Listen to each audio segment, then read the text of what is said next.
गीता आज से 5000 साल पहले लिखी गई थी। वेद व्यास जी ने लिखी थी।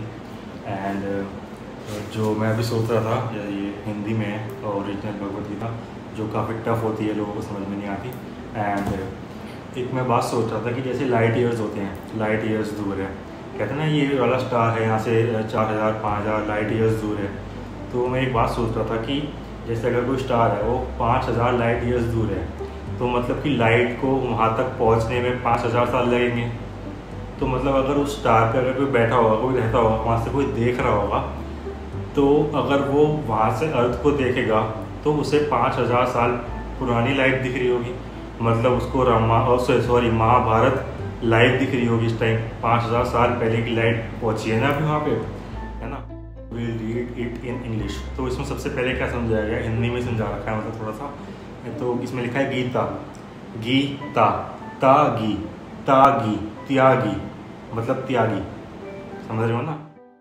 मतलब कि let go of all the desires. आपके मूड, आपके माइंड में कोई डिज़ायर नहीं होनी चाहिए।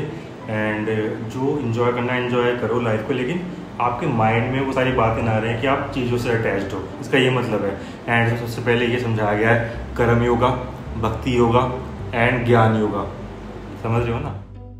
आर्ग्यूमेंट एंड डिस्कशन को भी समझाया गया है। द ट्रुथ, योर ट्रुथ, विवाद, सामवाद, मीन्स आर्ग्यूमेंट एंड डिस्कशन, समझ रहे हो ना। What you and I and the whole world can be, तो उसमें समझाया गया परमात्मा, जीवात्मा, वॉट आई एम, जो मैं अभी हूँ, एंड परमात्मा, वॉट यू आर, जो आप हो, समझ रहे हो ना। यू आर परमात्मा, जो सोल है, जो ये बॉडी है वो जीवात्मा है। उसमें पहले बॉडी के बारे में बात कर रखी है कि हमारी बॉडी में कितने गेट्स होते हैं, कितने द्वार होते हैं। तो लिखा है 9 द्वार होते हैं। 1 2 3 4 5 6 7 8 एंड 9 द्वार होते हैं बॉडी में। ये लिखा हुआ है। लिखा हुआ है कि जो वैदिक फेस है वो 4000 साल पहले शुरू हुआ था। एंड जो बुद्धिस्ट फेस है वो 2500 साल पहले शुरू हुआ था। भक्ति फेस है वो 1000 साल पहले। एंड अभी जो चल रहा है ओरिएंटलिस्ट फेस, वो 200 साल पहले शुरू हुआ है। एंड ये लिखा है कि इंडिया में जो राइटिंग है वो पॉपुलर हुई थी 2300 साल पहले। तो chapter 1 is you and I do not have to जज। मतलब Hindu mythology does not have the concept of judgement day. मतलब क़यामत के दिन की गीता में हिंदू माइथोलॉजी में कोई बात नहीं करी गई है, जैसे कि कुरान में है the god of Hinduism is no जज and hence Krishna gives no commandments in the Gita. Short में समझा रहा हूँ ताकि आप लोगों को समझ में आ जाए, जैसे कि मैं सब कुछ समझाता हूँ। सो चैप्टर 2 है you and I have been here before. Our body is mortal and so it seek security and creates boundaries. हमारी जो बॉडी है वो मॉर्टल है, लेकिन जो हमारी आत्मा है वो इमॉर्टल है। And does not seek any security, does not care for boundaries. Wrapped in mortal flesh it experiences life and death again and again. तो मैं बताता ही हूँ उसके बारे में आपको पहले भी कि लॉर्ड शिवा ने इसके बारे में बात करी थी, लॉर्ड कृष्णा ने इसके बारे में बात करी थी कि मोक्ष का क्या तरीका है, धर्मा कर्मा कामा मोक्ष, है ना। तो इसका यही है कि जो अपने अंदर कोई भी डिज़ायर ना हो। मैं जिसकी बात करता हूँ कि हमारा जो सोल का पर्पस है, एंड मैं अपने से नहीं बोलता, जो किताबों में लिखा है कि जो सोल का पर्पस है is to get out of the cycle of death and rebirth. That's the only purpose of the soul. यहाँ पे सर्कल ऑफ लाइफ बना रखा है, path of rebirth, path of realization and world of wisdom and immortality, the 2 paths of rebirth and liberation. And I experience life differently. तो हम सबकी life अलग अलग है। इसमें लिखा हुआ है कि जो बॉडी है और देह है, DEHA, जो है कि प्लांट्स की लाइफ अलग है, उसका जानवरों की लाइफ से कोई लेना देना, जानवरों की लाइफ अलग है। And nature is all about diversity. What is real for one human is not real for another. तो किसी के थॉट प्रोसेस किसी से नहीं मिल रहे हैं उसका कोई मतलब नहीं है। We, you and I experience life differently. 4 divisions of the world, humans, elements, animals and plants. And इसमें लिखा गया है कि जो एनिमल्स होते हैं ना और जो प्लांट्स होते हैं, उनके पास एक चीज़ नहीं होती, जो है कि इमेजिनेशन, जो इंसानों को दी गई है।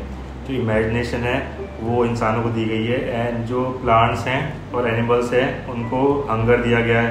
एंड एनिमल्स और जो ह्यूमंस हैं वो सजीवा हैं। And they depend on air, प्राणा, एंड सो आर कॉल्ड ब्रीदर्स, प्राणी। जो हम तीनों हैं, प्लांट्स, एनिमल्स और हम प्राणी हैं, तो हम एयर को ब्रीथ करते हैं एंड उससे ही हमें लाइफ मिलती है। प्लांट्स हैं, उनके पास जो है सेंस ऑर्गन्स हैं, तो वो सेंस कर सकते हैं वाटर को, सनलाइट को, चेंज ऑफ द सीजन्स को, बट दे आर इमूवेबल, अचारी, unable to run from danger alike animals, चारा, which clearly have more response organs, karma. उसमें ऑर्गन्स की बात करी गई है कि सेंस ऑर्गन्स 5 होते हैं, eyes, ears, nose, tongue and skin, and response organ भी होते हैं, एंड वो क्या क्या है, hands, legs, mouth, anus and genitals. जो थोड़े बड़े जानवर हैं उनके पास दिमाग दिया गया उनको बड़ा, display a greater degree of emotions, चित्रा, and some degree of intelligence, बुद्धि, they remember things, but humans are dramatically different, in us sense, emotions and intelligence are highly developed. और उसी की वजह से हमारा दिमाग खराब रहता है एंड हम ज़्यादा सोचते रहते हैं, एंड समझ रहे हो ना, खाम खा के थॉट प्रोसेस में फंसने की ज़रूरत नहीं है। हमें ये जो और लोगों को नहीं मिला गया, ऐसा कहते हैं कि 84 लाख योनि को पार करने के बाद एक इंसान का जीवन मिलता है, एंड उसमें भी आप फालतू की बातें सोचते रहोगे तो कैसे चलेगा, है कि नहीं? इससे अच्छा तो जानवर ही बन जाते, पेड़ पौधे बन जाते हैं कि नहीं? And I seek meaning, the immortal regent of the body, the Dehi, DEHI, watches how the body experiences the world around it. You and I have to face consequences, मतलब Karma. Every action has a reaction. You and I can empathize. Humans can also act to find food and security for others, even strangers. Can this be human motivation? To realize this potential is dharma. You and I can exchange. Empathy enables exchange. I can satisfy a hunger of yours and you can satisfy a hunger of mine. है ना? This act of mutual feeding informs the yagna. Karma yoga begins when we acknowledge that we are always part of an exchange. And I withdraw in fear.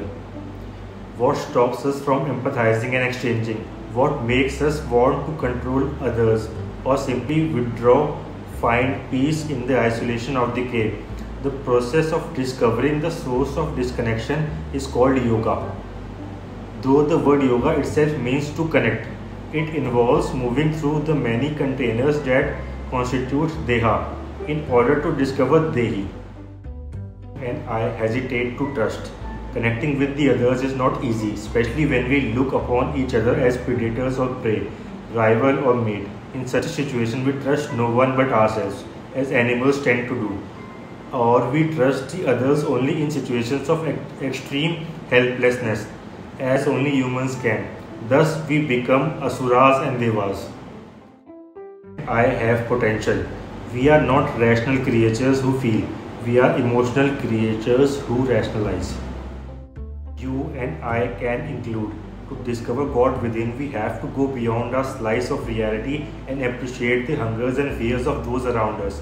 For that, we have to discover Brahmana by expanding our mind, an idea that is best explored through the character of Hanuman, the monkey god who plays a key role in the epic Ramayana and whose image flutters on Arjuna's flag. You and I can accommodate. An expanding mind can contract to accommodate the limited views of others. A mother, for example, can display mock ways to delight her child. Thus, the limited worldview of the child is indulged and emotionally nourished. At the same time, the mother is nourishing by means and realization of potential. A healthy relationship like a yagna is always two-way, not one-way. You and I have no control.